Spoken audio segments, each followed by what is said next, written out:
Hola, ¿qué tal? Bienvenidos a este segundo video de la clase de MIT. En esta segunda sesión vamos a trabajar sobre los fundamentos metodológicos que le dan sentido a la terminología. Para poder realizarlo vamos a tomar como referencia el contenido que trabajamos en la semana previa.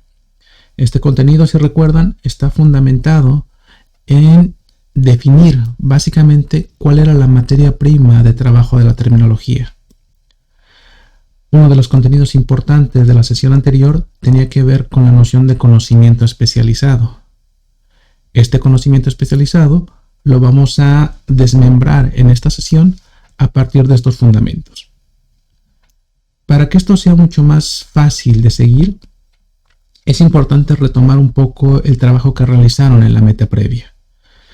En la meta previa, si recuerdan, lo que tenían que hacer era una lectura rápida acerca de un documento especializado, este en particular. En esta lectura, lo que les pedí, además de hacer la revisión, era realizar un peinado terminológico. ¿Qué caracteriza a esta actividad, a este proceso? Básicamente señalar cuáles pudieran ser los términos dentro de este documento. Bien, una cuestión importante. ¿Qué es un término? Sin haberlo definido previamente, es en cierto sentido algo ambiguo el que cada uno de ustedes defina o seleccione qué es o qué deja de ser un término. Entonces, lo que vamos a trabajar el día de hoy va encaminado a establecer las características esenciales de los términos, pero además también de los conceptos y las definiciones que, a final de cuentas, en su conjunto conforman los fundamentos conceptuales de la terminología. Bien, en este documento, por ejemplo, ahí les resalto algunas cuestiones que son importantes de considerar antes de abordar lo que significan los fundamentos de la disciplina. Por ejemplo, una unidad que pudiéramos asumir que es una palabra o que es un término, fish, por ejemplo, y que tenemos que verla a la luz de algo que les pongo por acá resaltado en amarillo. En esta interacción entre estos dos personajes de la historia, hay una anotación en donde se manifiesta que, a pesar de ser pescador, no se tiene conocimiento de los peces. Esto nos remite a algo que comentaba la semana previa, el conocimiento especializado. Podemos asumir que sabemos qué significan las cosas desde un punto de vista del lenguaje general, pero eso no significa que sepamos qué significan dentro de un contexto de especialización. Entonces, es bien importante, por ejemplo, identificar cuáles van a ser las características de estas unidades cuando se comporten como términos dentro de un contexto de especialización. Eso es lo principal que nos va a permitir entender la importancia del conocimiento especializado. No es lo mismo hablar de peces o de pescados incluso dentro del lenguaje general que hablar de peces dentro de la rama de la zoología, de la biología o particularmente en el caso de la ictiología. No es lo mismo hablar de interpretación en nuestra casa, por ejemplo, asumiendo que estamos hablando de procesos que tienen que ver con cantar o con actuar, o hablar de interpretación dentro del salón de clases en donde estamos implicando una actividad completamente diferente que tiene sentido a la luz de un contexto de especialización. Eso es el conocimiento especializado y es el que tenemos que trabajar en esta asignatura. Pues bien, para poder entender estos fundamentos metodológicos, estos que tienen por acá, el concepto, el término y la definición, es importante, de nueva cuenta, volver a la segunda parte de la actividad que les pedí. Definir en sus propias palabras, explicar, describir qué significa ictiología. Sin ser expertos, veamos acá, suena un poco complicado tratar de describir o de explicar, ejemplificar incluso qué es ictiología. Podemos recurrir a internet o cualquier otro medio de consulta y vamos a toparnos con muchísima información. En este sentido, no toda la información va a caer dentro del contexto que queremos trabajar. Este contexto se determina de nueva cuenta por la presencia del conocimiento especializado.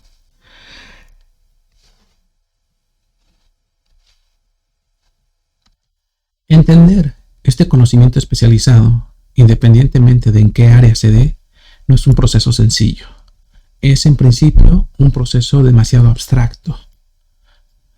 Piensen en esta actividad, describir, explicar qué significa ictiología y trasládenlo a otro contexto. Medicina, arqueología, traducción. Y no es tan sencillo. Para poder entender realmente qué significan estos elementos dentro del contexto de especialización, hay que presuponer que existe un conjunto de conocimientos previos que les permiten ir procesando esta nueva información. De ahí que sea complicado poder describir, ejemplificar esto que les pedía. El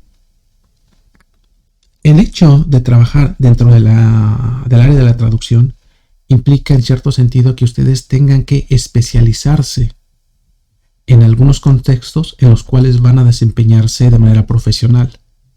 Si les piden una traducción sobre ictiología, no pueden suponer que con el conocimiento que adquirieron únicamente en prepa va a ser suficiente para poder realizar la traducción.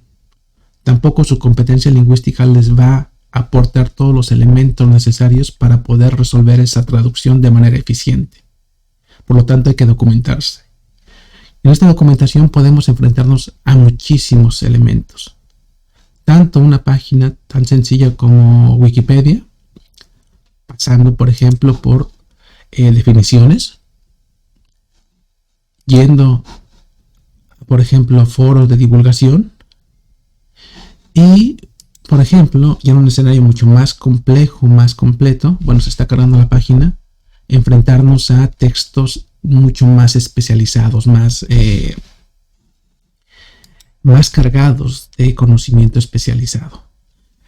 En este sentido, el hecho de hacer una documentación, ya se cargó el documento, no garantiza en automático el que podamos trabajar de manera plena, de manera natural, dentro de este contexto de especialización. Hay que tener un componente de fondo que nos permita procesar de manera eficiente toda la información que está de fondo en cualquiera de estos tres medios, por ejemplo, incluso yendo a Wikipedia, para poder, en lo posible, procesar la información que está de fondo. Para que esto se entienda en un contexto mucho más cercano a nosotros, piensen cuando van al médico. Independientemente de la cercanía que pudiera tener con este médico, cuando esté expresándose en relación con un padecimiento que tengan, en muchos sentidos la comunicación no suele ser 100% efectiva. ¿Y por qué no es efectiva? Por todo el conocimiento de fondo que el médico está utilizando para poder explicarles qué es lo que tienen. Trasladado a esto que estamos trabajando, el poder definir qué es ictiología presupone esto que está acá atrás. No únicamente enfrentarse al término, sino básicamente presupone trabajar con esto, con el plano conceptual. Un plano que en esencia es totalmente abstracto, pero que trabaja de manera paralela con esta parte que es la formal, el término. Y que para poder entender cómo funcionan en paralelo, nos ayudamos en muchísimas ocasiones de definiciones. Estos tres elementos, como se habrán dado cuenta, son los fundamentos metodológicos de la terminología. Entonces, sobre ellos trata este segundo video. Describirlos, entenderlos y ver qué nos van a aportar dentro de un trabajo terminológico enfocado hacia la traducción o la interpretación.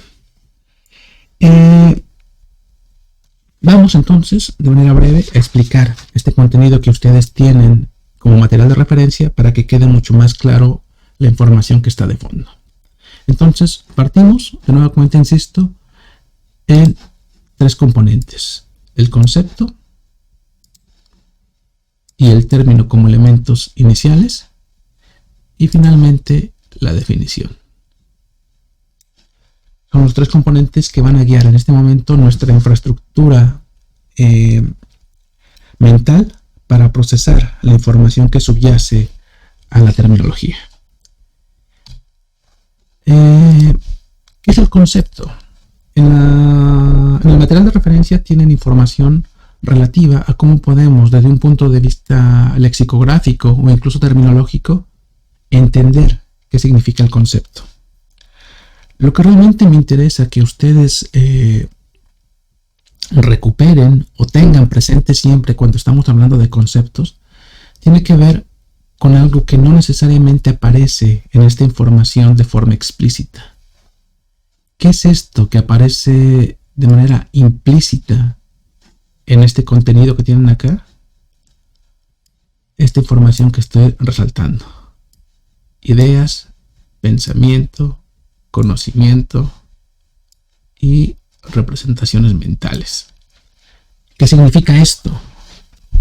Algo en esencia simple, pero que es realmente complejo. Los conceptos son elementos, decía hace un momento, abstractos. Suceden en nuestro cerebro.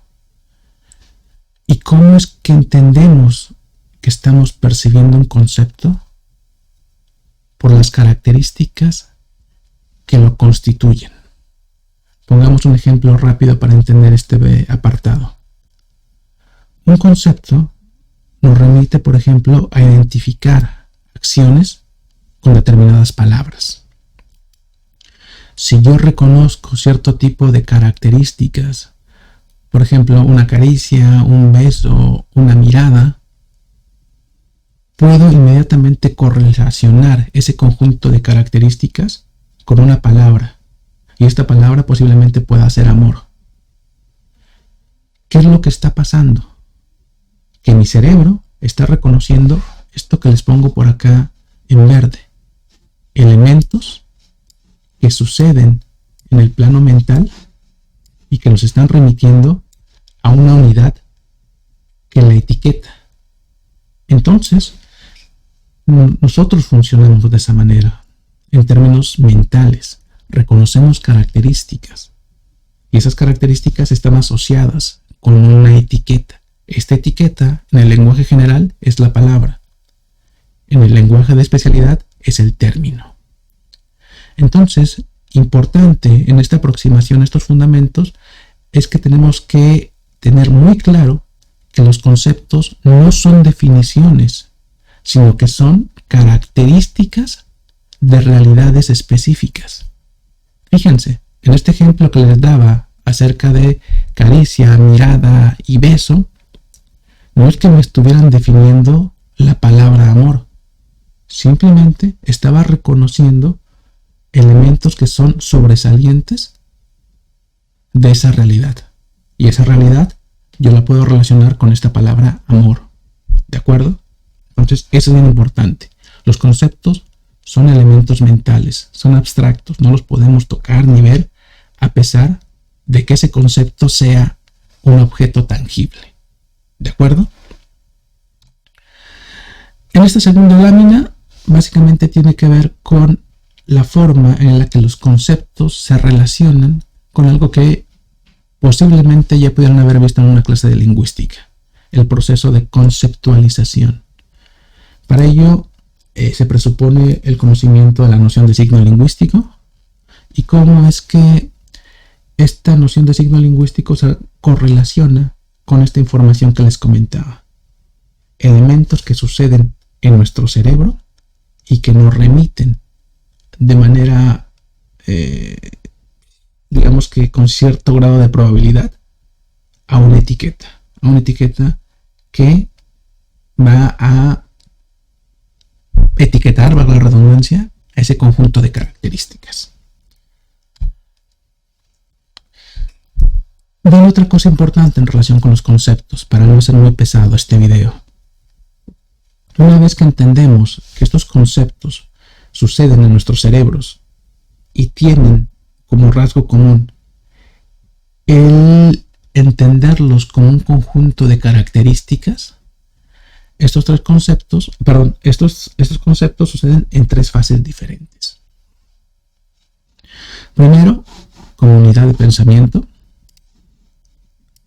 Segundo, como unidad de conocimiento. Y tercero, como unidad de comunicación. Aquí es importante que una vez que lean este material, que lo procesen, lo hagan a la luz de lo que voy a comentar a continuación. El concepto, de nueva cuenta, entendido como este elemento que sucede en nuestro cerebro y que nos sirve para representar el mundo, tiene como primera etapa, pongámosle acá el 1, un proceso vinculado con el pensamiento. Y en este proceso lo que estamos haciendo es adquirir el mundo. Piensen en sus clases.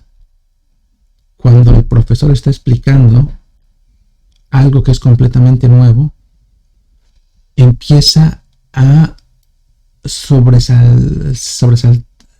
algunas cuestiones que tienen que ver con estas características que constituyen los conceptos. En ese sentido, lo que ustedes están haciendo es adquirir ese mundo. Cuando les explican que es un morfema, no se contentan únicamente con decir esto es un morfema. Tienen que saber qué significa un morfema. Y cuando el profesor está explicando un morfema es tal y tal y tal cosa, el proceso que están realizando es adquirir el mundo. Por lo tanto, el concepto se transforma en una unidad de pensamiento. En el punto número 2, en la etapa número 2, cuando ya tenemos claro que podemos reconocer características de un concepto, es decir, que ya funciona como una unidad de pensamiento, el siguiente punto, la siguiente fase, la número 2, tiene que ver con que los conceptos se comportan como unidades de conocimiento. ¿Qué significa esto?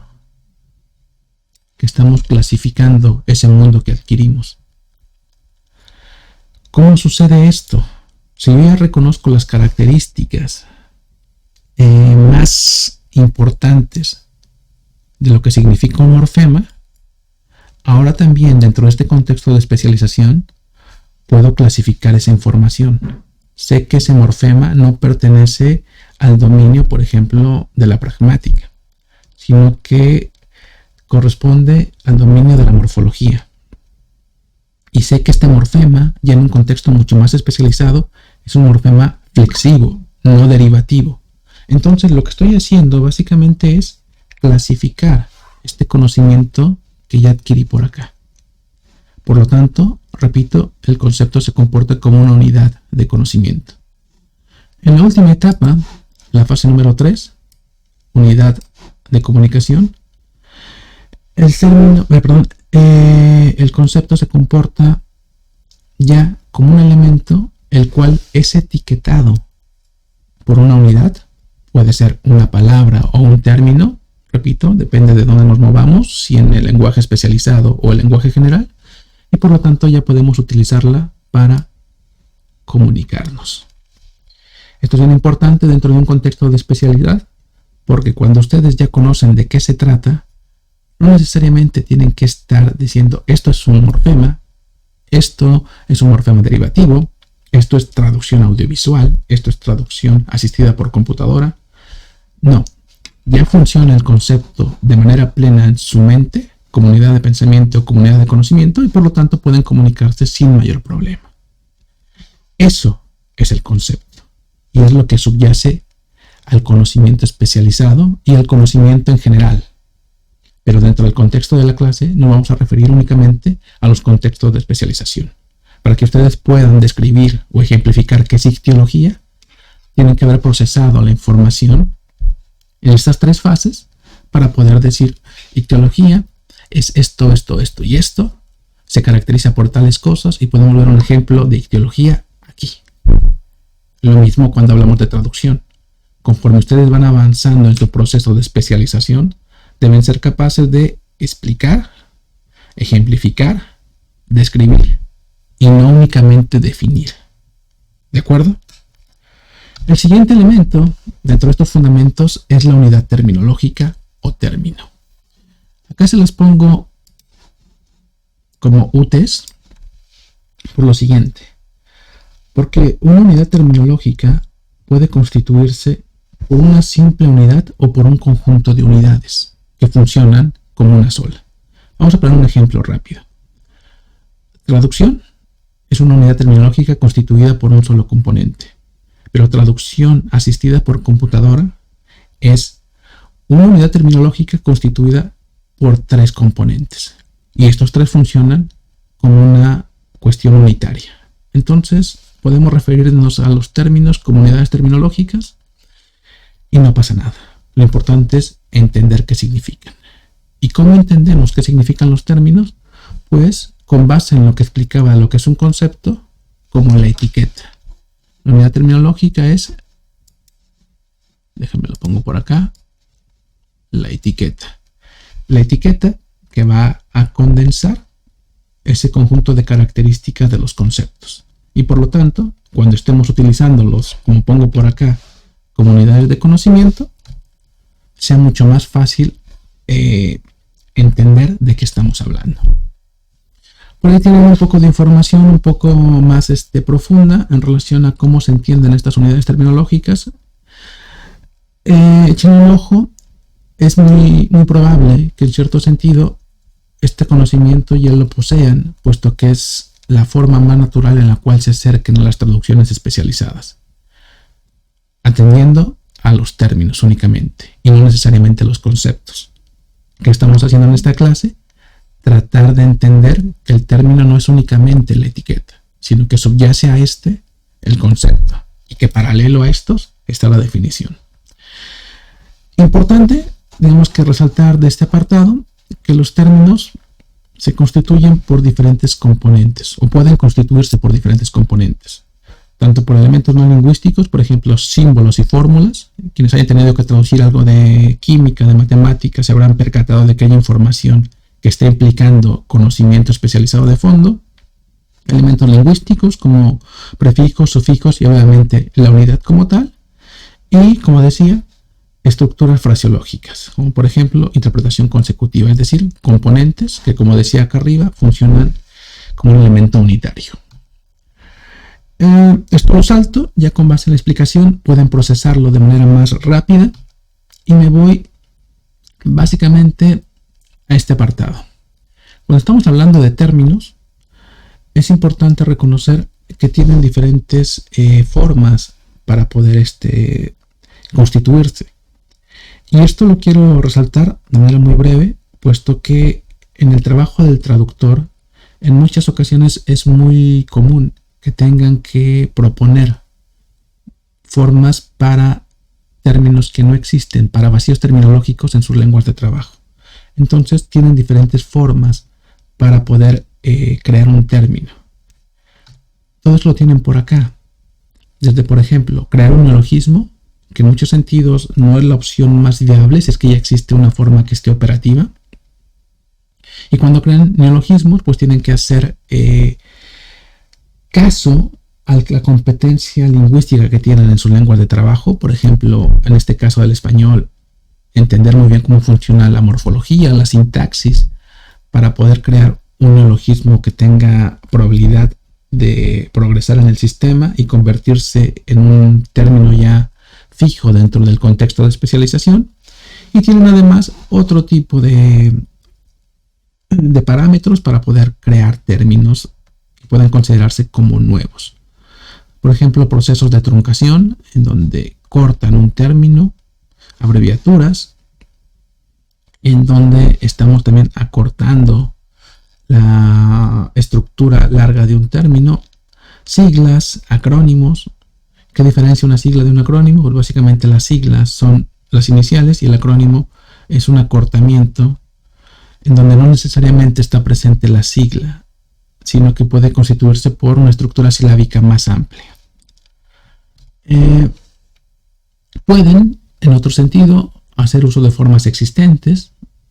Acá les pongo un ejemplo: genómica, si ya existe, pueden convertirlo de categoría gramatical, pueden utilizar formas que ya existen en la lengua, pueden utilizar préstamos. Entonces son componentes que les van a ayudar a resolver estos vacíos terminológicos.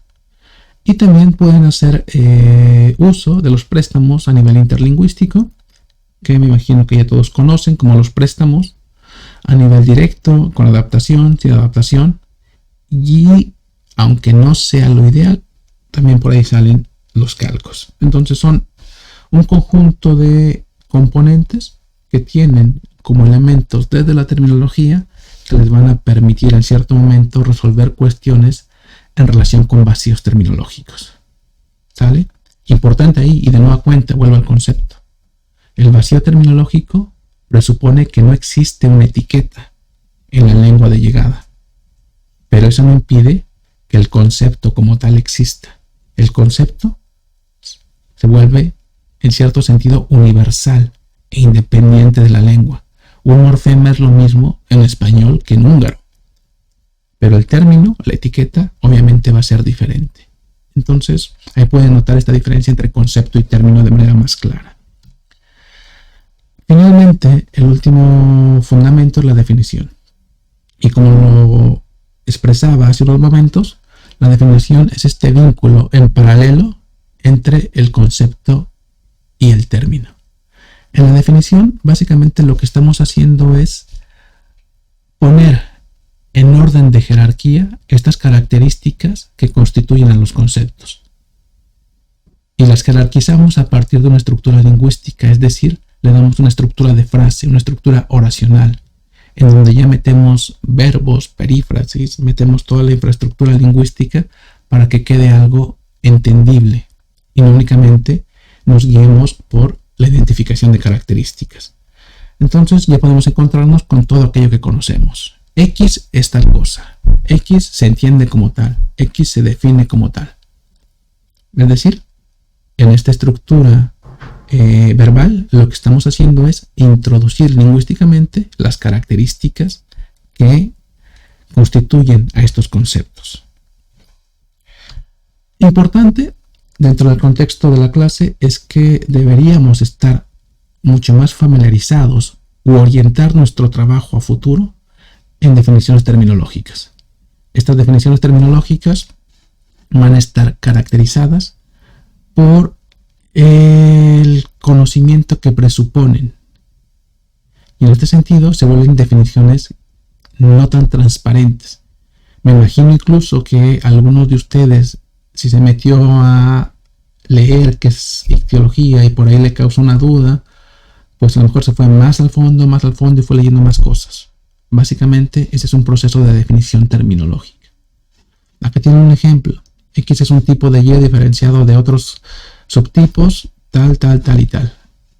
Aquí tenemos un término, otro término, otro término, otro término, otro término. Entonces, para entender este primer término, una definición terminológica presupone que debemos conocer todo este conjunto de términos de por acá. Proceso complicado, pero es lo que en algún momento nos transforma en especialistas. Y finalmente, lo van a ver en la materia de referencia, tienen un conjunto de requisitos para crear una definición. Esto es importante porque en muchas ocasiones se habrán topado con que leen definiciones que no son para nada útiles. Entonces nos quedamos con la duda de qué significa tal término y no podemos acceder al concepto. Por lo tanto, tomen en cuenta este conjunto de características para poder en algún momento crear sus propias definiciones. Con esto que acabamos de revisar, sintetizamos de una manera tremenda lo que significan estos fundamentos terminológicos: concepto, término y definición. Espero que hayan quedado claros y que si hubiera alguna duda, bueno, la planteen en el foro para poderla resolver. Como parte final de este video, de manera muy rápida tenemos las actividades que tienen que realizar en esta meta 1.2. Para poder centrar de manera correlacionada la información que hemos estado trabajando, les pido que busquen en los medios que ustedes consideren pertinentes los equivalentes en español a este conjunto de términos.